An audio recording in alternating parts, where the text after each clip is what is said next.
Al Pacino, Mark Kelly évoque son histoire d'amoureuse avec la star. La comédienne suisse a rencontré la star américaine sur un tournage il y a 40 ans, vivant avec lui 7 années d'un amour infaillible mais souvent tempétueux. Récit. Jamais Mark Kelly, actrice talentueuse et femme pudique, n'avait voulu aborder sa love story avec Al Pacino, la vedette américaine révélée dans les années 70, notamment avec des films comme Le Parrain ou Un après-midi de chien.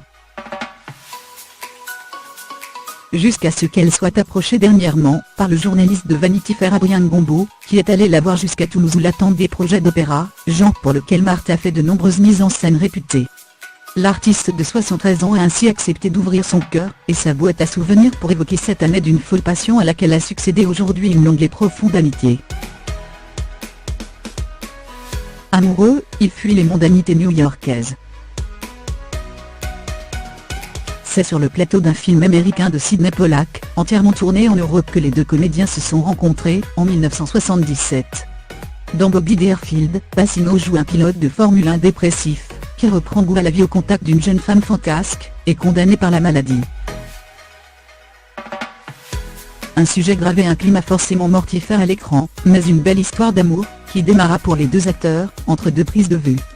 Après le tournage, Marthe emménage avec Al qui a trempé son gourbi sur la 68e rue pour déménager face à Central Park.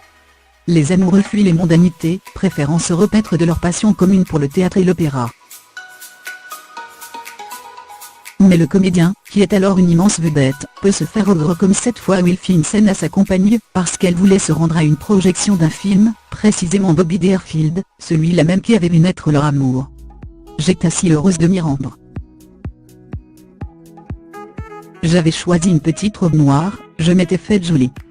Elle est entrée et m'a regardé, si tu vas, c'est terminé entre nous. On ne se compromet pas dans ces mondanités de merde.